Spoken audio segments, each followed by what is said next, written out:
Hello. I start my video today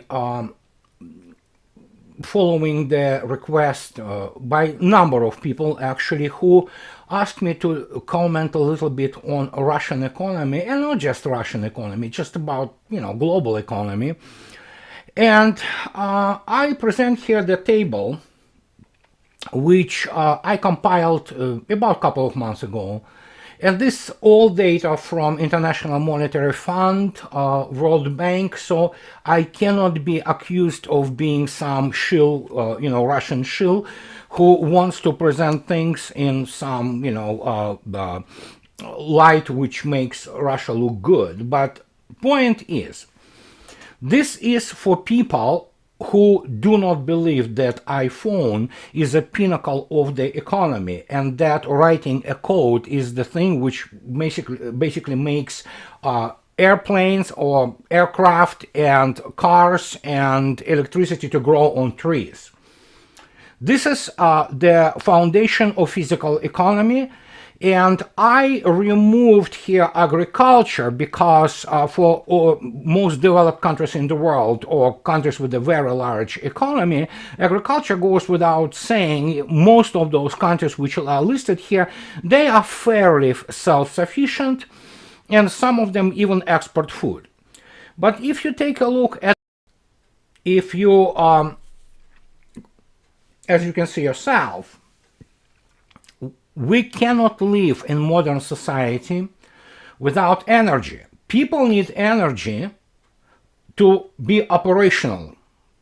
In order for us to be able to burn calories, and calorie is basically the measure of the heat, which heat in itself is an energy. We eat. We need to eat a lot. Some people need to eat a lot, upward of 4,000 or 5,000 calories a day, especially people who are involved in the heavy physical labor. And as you can see yourself in the first column of energy production and consumption, what you see highlighted in the red are the countries which really do not have enough food to eat. And here comes the first thing which no economist from any Ivy League school in the United States, from economic faculty, let alone this pseudo-political science, will tell you. Only countries which have excess or rather surplus of energy, those countries have future. They have the shot at proper development, and they have a shot at basically improving of its economic situation in the long run. They are really, in the true sense of this word, developing countries. Look yourself at this table and make your own conclusion.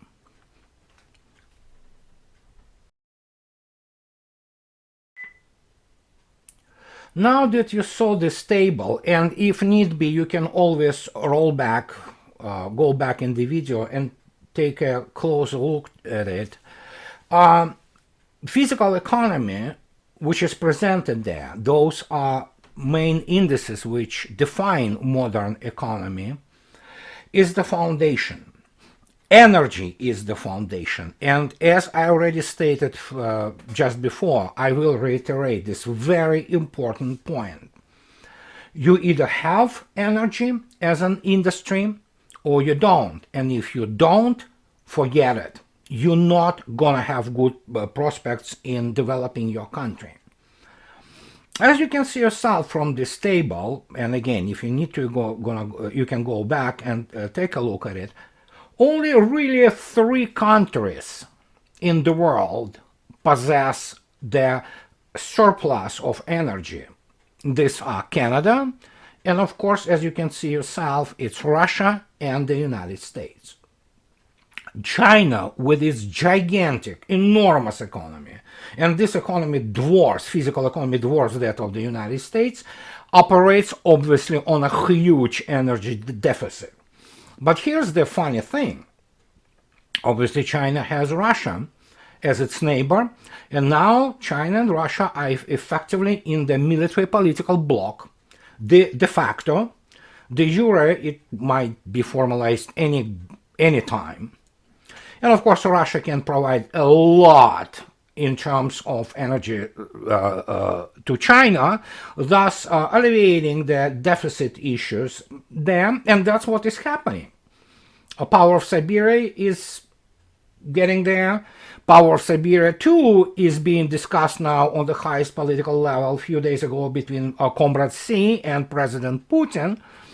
And it's not just that, there's also oil, it's not just gas. Oil is streaming to China from Russia. So this Eurasian gigantic military, political, and economic bloc is being formed as I speak to you.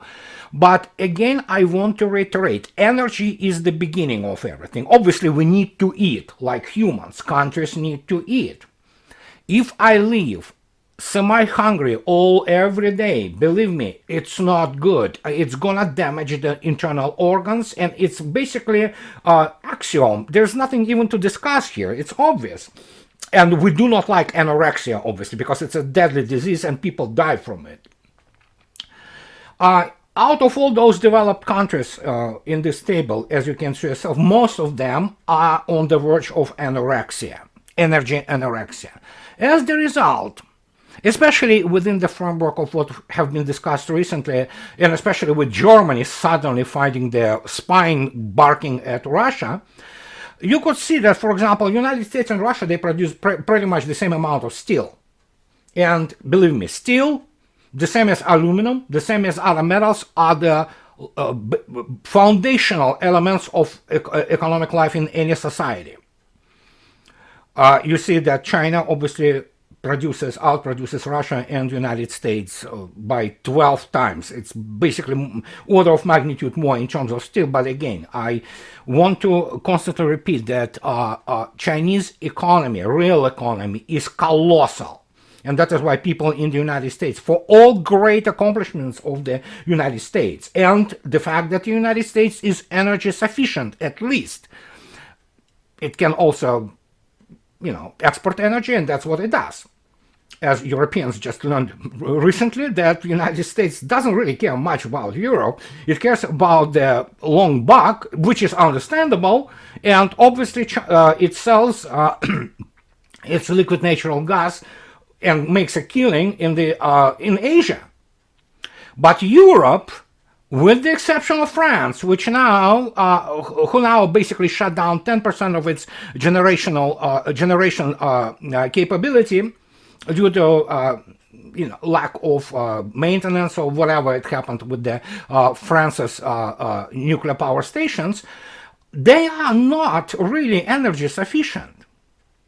And if you look at these claims, for example, from some German politicians, most of whom they don't even have the serious STEM or natural science education to understand, let alone engineering education, to understand how real economy works. But Russia produces 2 times the amount of steel than Germany. Russia produces 10 times amount of aluminum. And if you look attentively, Russian military industrial complex itself, probably by the volume and value, which is nominated in stupid, monetary units, which obviously makes no sense whatsoever. It's probably the size of the most of the productive economy of Germany, because obviously Germany cannot produce, let's say, civilian aircraft. It can integrate them, but again, it's Airbus. And Russia, for example, Russian airline Rossiya, which means Russia, already has the 4 brand new MS-21s being delivered to it starting this new year as the regular aircraft, which will dominate Russian internal market. As, for example, Sukhoi Superjet already flies, and it's already in the 300 in production. So Germany doesn't even have this. I understand the Germans, for example, produce obviously Mercedes and all those luxury vehicles and things of this nature, sure. But Germany, for example, if you look at Siemens obviously produces some top-notch healthcare medical equipment, from X-ray machines to CT scans and MRI and things of this nature. Well, you could be very surprised that Russia produces this too. And some of them of the indigenous. Some of them may not be as good as Siemens, but they are good enough. And development of this production is, I mean, it's in a high gear. And here's the recent data, actually 2 days ago from Rosstat, that Russia's actual growth of the physical economy, and especially manufacturing, compared not just to 2020, of course everybody in 2020, everybody had the decline in economic figures because of the COVID, but compared to a very successful 2019, Russia's economy, physical economy, especially manufacturing, grew astounding 6.9%. So people obviously do not understand those numbers, but these are the only numbers which really define how the economy develops. If you look further into this table, you will see yourself that commercial shipbuilding, which is absolutely crucial, 80% of the cargo in the world is delivered by ships. You will see yourself that Russia is on the respectable second place there. It's within top 3. And when you begin to add those things, it becomes quite clear that, sure, Russia may not produce its own iPhone. Well, actually, Russia did produce iPhone, but it doesn't really matter. In what constitutes the foundation and satisfaction of all fundamental basic needs of humans, or humanity if you wish to, Russia has all bases covered, from energy and, surprisingly, consumer goods. That is why for many people from the West, including Germans, many West Germans who drank this Kool-Aid and Western propaganda that Russia is this Mordor and green, nasty, rusty, decrepit place, they get their first impression, let's say in Moscow or even any Russian middle-sized city, and they're astounded. Because if you go to any Russian department store, I'm not talking about the grocery stores, they are basically exhibits A of the abundance. Most of it is Russian made and produced by Russia food sector. But if you go even to department store and begin to look from things from clothes and of this nature, it's I'm not gonna lie, I fly to Russia, and I'm waiting this coming year, hopefully, to get back to Russia to visit. I buy Russian shoes. They are that good. And I wear now this third or fourth pair of them. These are outstanding. They're produced in Rostov, for goodness sake. These are the best shoes I ever wore in my life. And there you go. And many people don't understand why it is happening. It is happening not because of the imports. Obviously, imports are important. But as Patrick Armstrong, the analyst from Canada, a very famous person, and he once stated, and I agree, I subscribe to each word here, if there is a country which is the closest to autarky, that is ability to pretty much supply itself with everything she needs, that's Russia. Sure, import still plays a very important role. For example, Russia imports some CNC machining centers. But Russia also produces CNC machining centers. And this grows significantly. Now, obviously, there are news about Russia massively building and investing gigantic amounts of money into microelectronics should be taken really seriously. And it's not only that a Russian military-industrial complex has its own boutique capabilities for microelectronics, and it produces whatever the nanometers today and all this mumbo-jumbo from those chip designers, but Russia has definitely a capability to produce, for example, for its military, not only 130 nanometers or 90 nanometers, but way below that, if necessary, albeit specific task-specific circuitry. Russia has it. She produces it, and it covers pretty much all Russian military. And just latest Russian satellites are completely made on a Russian element base. So from motherboards to chips to other transistors, resistors, what have you. And that's the point. It would have been possible if not for the massive energy sector. Remove this massive energy sector, you begin to stagnate. And that is why whenever Europeans begin to commit suicide, they are committing suicide, economic suicide with this green agenda.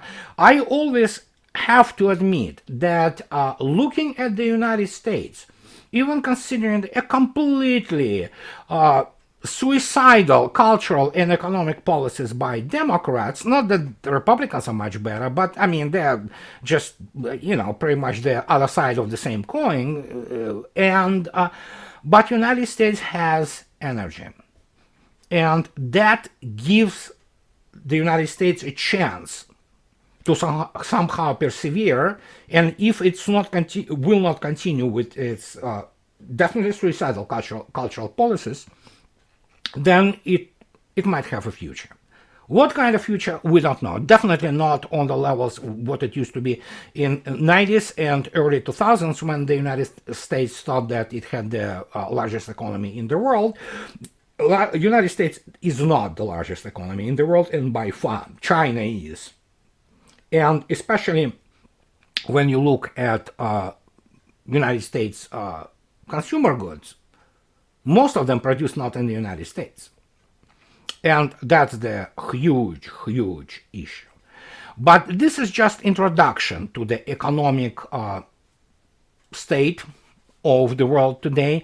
And again, remember, I spoke about this already on a number of occasions. Jeffrey Barnett, those 14 points, which have been published by U.S. Army magazine Parameters in 93, I believe, or 92. And of course, it made it to famous Samuel Huntington's thesis, The Clash of the Civilizations. Look at those 14 points. If memory doesn't fail me, out of those 14 points, 11 of them, which define their ability to dominate the world, 11 of them are directly connected to manufacturing and real industry, from energy production to weapons design and production to what have you. The other two are basically